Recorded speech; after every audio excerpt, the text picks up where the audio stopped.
Después de media década viviendo en Canadá y de ver la experiencia de algunos conocidos, hola, mi nombre es Néstor Triviño y en esta ocasión vamos a hacer un especial de consejos, conocimientos y todo tipo de hacks para aprender a vivir solos en Canadá. Más que una guía, esta es una lista de cosas que me hubiese gustado saber y consejos que me habrían sido muy útiles cuando llegué aquí. Voy a tocar temas como qué opciones tienes para rentar cuando recién llegas, a cuáles te puedes pasar con el tiempo, cuáles son las diferencias entre los inmuebles que hay, qué servicios necesitas contratar. También hablaré de costos, entre otras cosas, así que quédate hasta el final. Es una forma un poco idealista de ver las cosas. Cada experiencia es diferente y soy consciente de que nadie sigue estas cosas al pie de la letra. Voy a intentar generalizar la información para que sirva tanto para personas que tienen familia aquí, viven con sus papás y están pensando en dar el salto a vivir solos, o como nos tocó a muchos llegando de cero como inmigrantes. Número 1. Historial crediticio. Tanto si tienes tu familia aquí como si vas a vivir solo, lo normal es que comiences trabajando. Un error muy común en esta etapa es pensar que solo el ahorrar tu quincena te va a permitir rentar algo sin construir historial crediticio. Y es que a veces no basta con trabajar y tener dinero ahorrado para que te renten. Obviamente, como en todo, en esto hay excepciones. Si es posible que encuentres una familia que te quiera rentar una habitación sin revisar tu estatus y sin revisar tu historial crediticio. De hecho, normalmente se encuentran en publicaciones como Kijiji, Facebook Market, pero lo normal es que los arrendatarios y las empresas inmobiliarias te hagan un credit check antes de siquiera considerar rentarte algo. Y la razón por la cual ellos revisan esto, de hecho hay varias razones, pero la principal es que para tener un historial crediticio necesitas un número de seguro social. Al tener un número de seguro social, ellos están verificando el estatus migratorio que tienes. Y con esto ellos también verifican la capacidad de endeudamiento que tú tienes. Básicamente, este check te dice qué tan buena paga eres y qué tan confiable financieramente eres. Por eso, esto es un requisito para casi cualquier trámite y cuidarlo te hace la vida más fácil. Entonces, si acabas de llegar a Canadá, lo normal es que solamente puedas rentar un Airbnb, quedarte en un hotel o buscar en Facebook Market y Kijiji una persona que te rente una habitación y que no te pida estos requisitos, lo cual es un poco complejo. Solo en caso de emergencia y de que no estés familiarizado con lo que sería Airbnb, esta es una aplicación donde puedes rentar desde habitaciones hasta casas de manera fácil. Para este ejemplo voy a poner Calgary y vamos a decir que nos vamos a quedar en una habitación en mayo y que somos 2 adultos. Vamos a buscar qué hay por acá y aquí hay una sección que dice filtros. Aquí puedo elegir pues qué quiero que tenga, el tipo de cosa que puedo rentar. Digamos si quiero solamente una habitación o la casa entera. Vamos a decir que quiero una habitación no más. Me pareció muy interesante que también permite elegir el lenguaje del host, de la persona que te renta.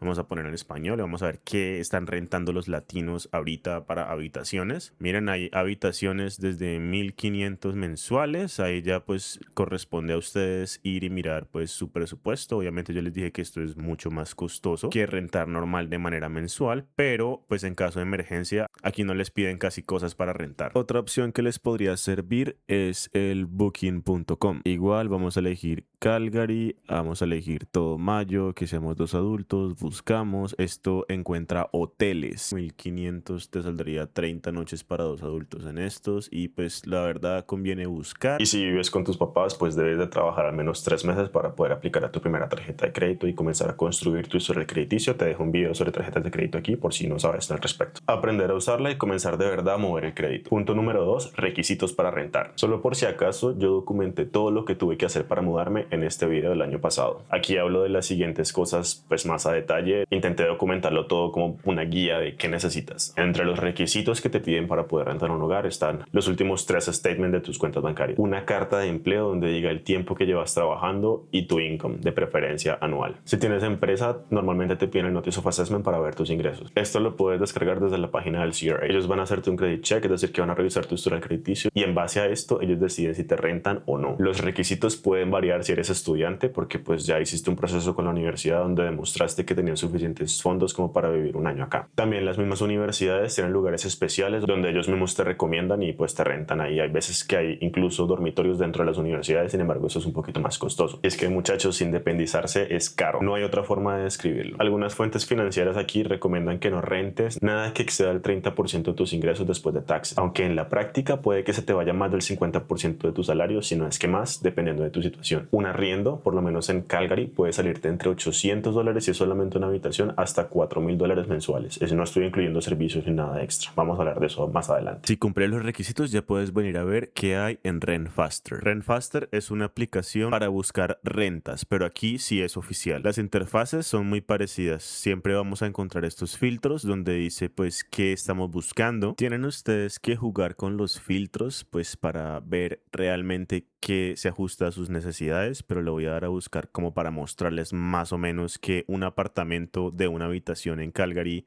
va desde los 1250. Ahora les voy a mostrar los townhouses. Los townhouses son unas casas que están pegadas, entonces pues básicamente compartes la pared con tu vecino, pero pues es más espaciosa. Y ya lo que sería la casa, normalmente aquí tienes que tener cuidado porque una casa pues a veces tiene dos partes, lo que sería la casa y lo que sería el basement, que es el sótano. Hay veces que tienen suites completas ahí y los rentan, entonces pues tienes que mirar bien cómo es la renta. En sí tienes que tener 5 gastos en cuenta y esto es muy diferente dependiendo del tipo de inmueble al que te quieras pasar. El primer gasto es el costo del arriendo, que es el valor que ves en la publicación de que te van a rentar. Puedes buscar el precio actual en aplicaciones como lo son Rentfaster, Kijiji y Facebook Market. El segundo gasto es el costo del depósito de riesgo. El depósito de riesgo, como su nombre lo indica, es un depósito que tú dejas al momento de rentar algo. Por si dañas algo, el landlord se va a cobrar de ese depósito al final de tu contrato de arrendamiento. Normalmente tiene el mismo costo del arriendo. Para que no te quiten este monto al momento de mudarte, toma fotos de todo lo que veas mal, haz un informe con los fallos que veas en la propiedad dentro de los primeros 14 días en los que te mudaste a la propiedad. Este informe envíaselo al arrendatario por correo electrónico, ya que normalmente cuando tomas posesión del inmueble tienes un periodo de unos 14 días, tienes que mirar bien el contrato que firmes para mirar cuántos días realmente tienes, en los que el arrendador tiene que hacerse cargo de los daños que estén en la unidad, ya que hay gente que se hace la loca para evadir esta cláusula y si él te pelea por algo que supuestamente tú dañaste, tú vas a tener las fotos y vas a tener el correo para mostrarle como evidencia que eso estaba dañado antes de que te movieras. Al final del contrato de arrendamiento, es decir, cuando ya tengas que devolver el inmueble, tienes que entregarlo en las mismas condiciones en las que te lo entregaron.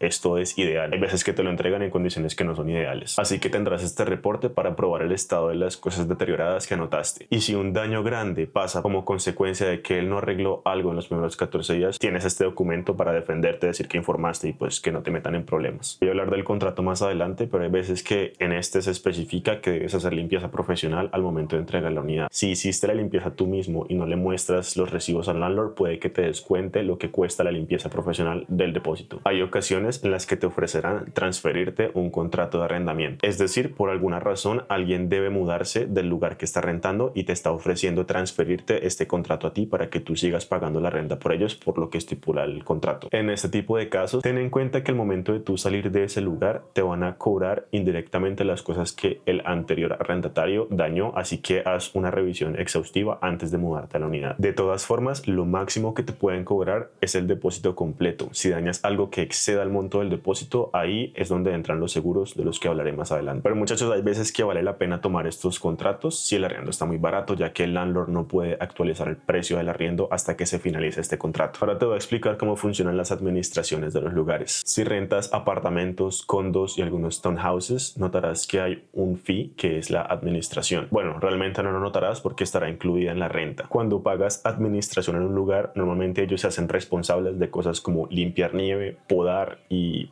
varias cosas administrativas de las cuales tú simplemente puedes ignorarlas. Si rentas casas, basement o sótanos o habitaciones en alguno de ellos, asegúrate de preguntar si estas cosas están incluidas dentro de la renta o deberás podar y paliar nieve por tu cuenta o puedes buscar este servicio por aparte. Tengo entendido que más o menos vale $300 al mes. El siguiente gasto son los costos de mudanza. Bueno, aquí hay varias cosas incluidas. Si te mudas a un apartamento, vas a tener que agendar el elevador. El elevador normalmente tiene un costo de $150. Esto cambia según el condominio. Normalmente son $150. A veces te los cobran una vez al entrar y una vez al salir, o te los cobran a la vez, entrada y salida, que te pueden cobrar hasta $300, $400 dependiendo del lugar al que te mudes. Tienes que tener en cuenta que si estás pasándote de un apartamento a otro, este valor lo tienes que agendar en ambos apartamentos. Se supone que te dan 2 horas para hacer la mudanza, entonces tienes que coordinar más o menos con 1 hora de desfase entre los dos para completar la mudanza a tiempo. Para la mudanza, si tienes muchas cosas, lo normal es contratar camiones. Ya hablé más a detalle cómo son estos camiones en el video que hice sobre cuando me mudé, pero te cobran unos $40 por 12 horas más o menos. Esto cambia. Con lo que tienes que tener cuidado es que te cobran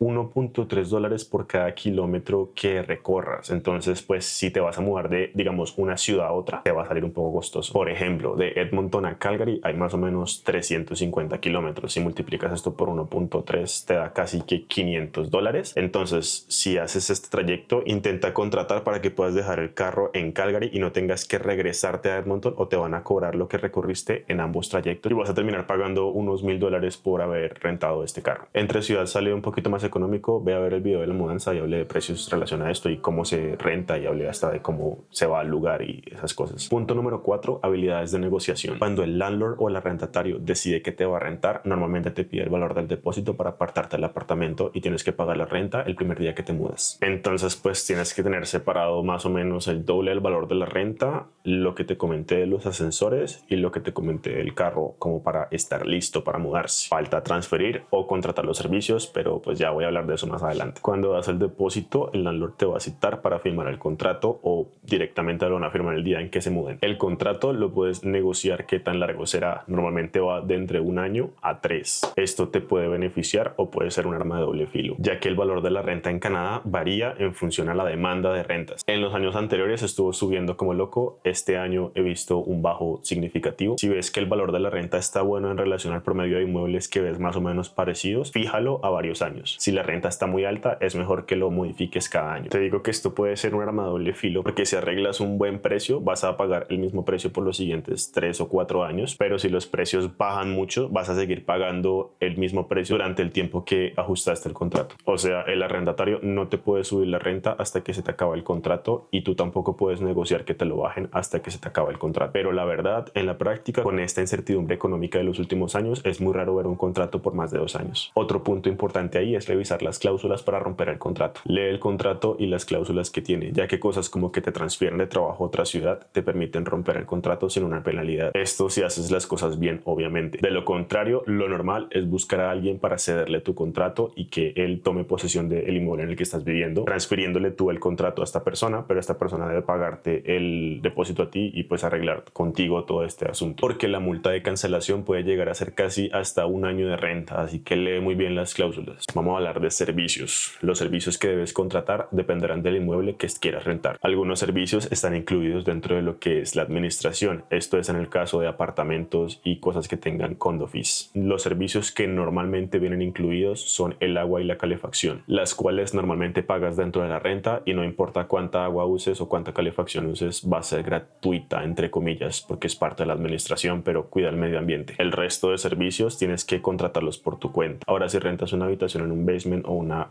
casa o una habitación en una casa, normalmente en el contrato te saldrá que pagarás un 40 o 30 o un porcentaje en sí de utilities. Esto significa que el arrendatario en sí pagará los servicios y te cobrará un 30 o un porcentaje específico de los servicios que él paga. Los servicios estarán divididos. Lo feo de este tipo de contratos es que si tú o el arrendatario gastan de más, pues los bills serán muy altos y puede que hayan disputas con el tiempo, porque el costo de los servicios de una casa son muy superiores al costo de los servicios de lo que será un apartamento o un condo. Y esto pasa porque normalmente los proveedores de cosas como internet y electricidad tienen planes especiales para las unidades de los apartamentos. Ellos pasan ofreciéndote planes que son mucho más económicos de lo que pagarías en una casa. En un apartamento a veces incluso la electricidad está incluida dentro de la renta, pero esto es raro de ver. Deberás contratar electricidad, gas si tienes estufa de gas, internet y seguros. Ahorita voy a hablar de seguros. Para una casa nada estará incluido, así que vas a tener que contratar calefacción, gas, electricidad. Hay costos extra dependiendo si tu calefacción es eléctrica o a gas. Según mis fuentes, a gas es más barata. Hay un incremento significativo de estos servicios en invierno. Adicional a esto, tienes que pagar para que te recojan la basura, tienes que aprender a reciclar para que no te pongan multas, aprender cómo tienes que organizar la casa para el invierno, podar en verano, limpiar nieve en invierno. O sea, estímate por casa unos $500 en utilities mensuales, más lo que te cuesta el servicio de podada y limpiada de nieve, que normalmente son 200, si no estoy mal, esto lo debo confirmar. Los servicios debes contratarlos antes del día de mudanza, o sea, para que el día que te mudes estos estén activos y no te quedes sin agua, sin luz o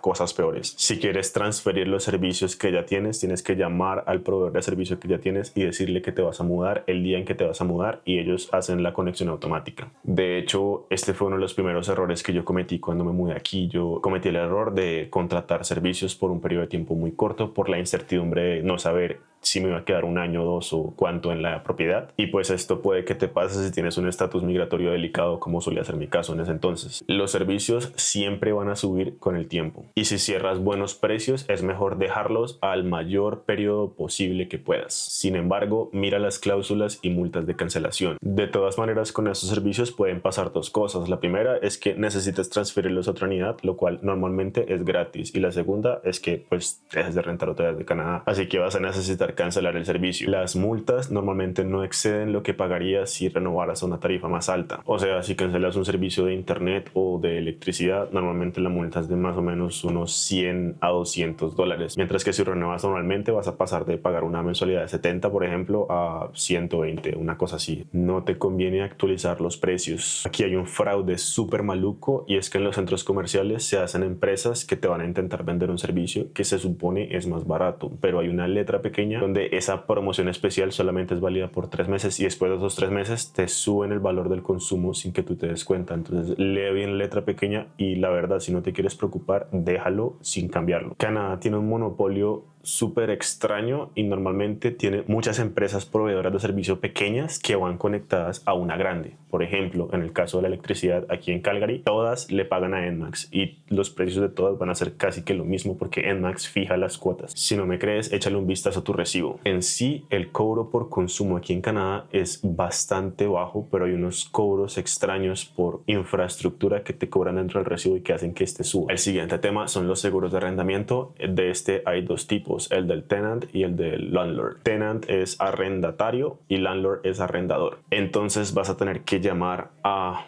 un banco o a un broker a contratar un seguro de tenant. Vas a llamar y vas a decir: hey, quiero un seguro de tenant. Los costos de este varían por dos cosas aquí en Calgary. Uno, por el granizo. Segundo, por la cuestión de la seguridad. Canadá es muy seguro. Lo que consideran aquí peligroso es como un barrio lleno de homeless o camioncitos o loquitos, como le digan. Las partes que son peligrosas son la parte del este de Calgary, normalmente hacia el norte, desde lo que es Marlborough para arriba. En esas partes graniza, cada 2 años más o menos cae una granizada que destruye la mayoría de casas. Entonces los seguros para coches y cosas por esa área van a ser más costosos. Y por seguridad, el área de Marlborough también se ve mucha presencia de homeless, y las partes del downtown de noche, eso parece de Walking Dead, y esas zonas son un poco más caras por la cuestión de seguros. Aquí quiero dejar cosas claras. El seguro del arrendatario es un seguro que simplemente cubre tus cosas dentro de la unidad. Cuando tú llames vas a especificar qué cosas quieren que te cubras, y tú vas a negociar un precio por las cosas que te pagarían en caso de que pase algo en la unidad. Este monto va a cubrir tus cosas, no las de la casa. Para que te hagas una idea, si hay un incendio, el seguro del landlord o el seguro del arrendador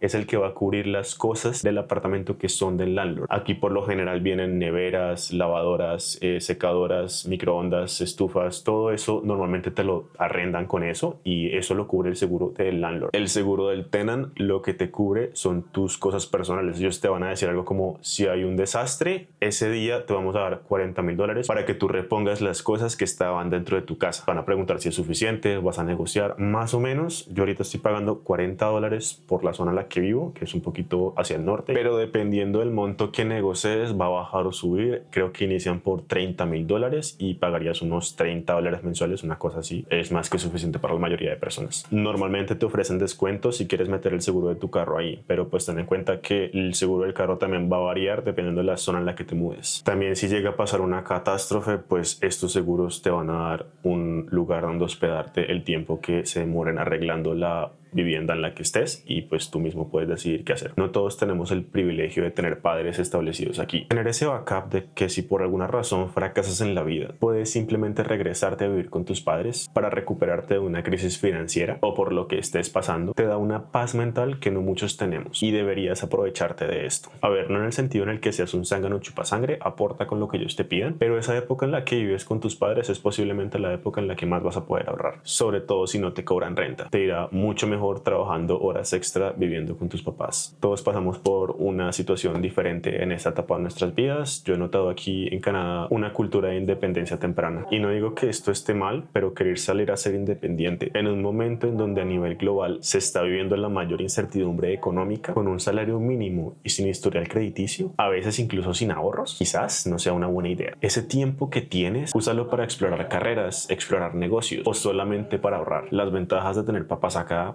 además de lo previamente mencionado, es que probablemente ya tengas una residencia permanente. Si es que no eres blanco, tienes educación de aquí, idiomas perfectos y ventajas primermundistas, puedes trabajar y estudiar aquí sin miedo a que te echen una vez que te gradúes. Los préstamos estudiantiles para ustedes literalmente tienen 0% de interés como residente permanente. Usa ese tiempo para estudiar y prepárate mejor. En el caso de los recién llegados, la residencia permanente es el estatus al que tienes que apuntar, sin importar qué, aunque tengas que sacrificar trabajando algunos años en algo que no te guste. Por aquí te dejo un video en caso de que no sepas cómo venir a Canadá. Para los recién llegados, ese salvavidas económico equivalente a los papás va a ser ese amigo, esa familia que te reciba, esa persona que te rentó, porque obviamente no tienes historial crediticio para rentar nada más. Si un amigo o un familiar te recibe, ten en cuenta que Canadá es exageradamente caro. Así como la gente lleva dinero de aquí para el exterior y el poder adquisitivo de ese dinero se multiplica hasta 3 veces, de igual manera cuando traes dinero del exterior, ese dinero que traes va a perder 3 veces poder adquisitivo. Así que tienes que sí o sí comenzar a trabajar lo más rápido posible antes de comerte todos tus ahorros. Haz un estimado de cuánto te saldría vivir solo en el área en el que vives y págale algo, así sea simbólico, al que te recibió. Al principio todo se siente injusto hasta que te acostumbras a la divisa canadiense, pero cuando saltes al agua te darás cuenta de lo mucho que hubieses podido ahorrar, ya que en este punto, aunque ganes muchísimo, no tendrás a dónde ir hasta que tu historial crediticio se estabilice. Roomies y pareja. Canadá es un país cosmopolitan. Eso quiere decir que aquí encontrarás gente de todas las culturas, de todos los países y de la mayoría de religiones del mundo. De hecho, si tomas el tren o simplemente caminas por el centro de la ciudad, vas a notar personas de todo tipo de nacionalidades y de todo tipo de culturas. Vas a escuchar gente conversando en diferentes tipos de idiomas, pero el idioma universal es inglés o francés en las provincias francófonas. Personas que por lo diferentes que son nos pueden parecer muy atractivas o nos pueden parecer muy cochinas. Vas a tener un montón de choques culturales y eso es importante de conocer antes de decidir mudarte con alguien. La convivencia es difícil incluso dentro de nuestra propia cultura. Con el tiempo reúnes amigos con los que puedes vivir y hacer tu segunda familia aquí. Sobre todo si tienes que interactuar con canadienses jóvenes o tu pareja habla solamente inglés, vas a mejorar muchísimo tu inglés de manera pasiva. De hecho, iniciar en pareja es muchísimo más fácil. El sistema canadiense está hecho para personas jóvenes en la cual ambas personas trabajan. También es bastante normal que si consigues pareja, ellos se quieran pasar a vivir contigo muy rápido. De hecho, algunas chicas esperan que les des el precioso en menos de un año. Una pareja te puede facilitar la vida o te puede volver loco. Entonces asegúrate de que ambos están en la misma página, ya que nuestra cultura latina es un poco tradicional y roza mucho con la cultura de aquí. Eso fue todo por este video, muchachos. Déjame en los comentarios si piensas que hubo algo que me hizo falta o te gustaría que contara. Recuerda por favor suscribirte y darle like a este video si te fue de utilidad. Y nos vemos en la próxima.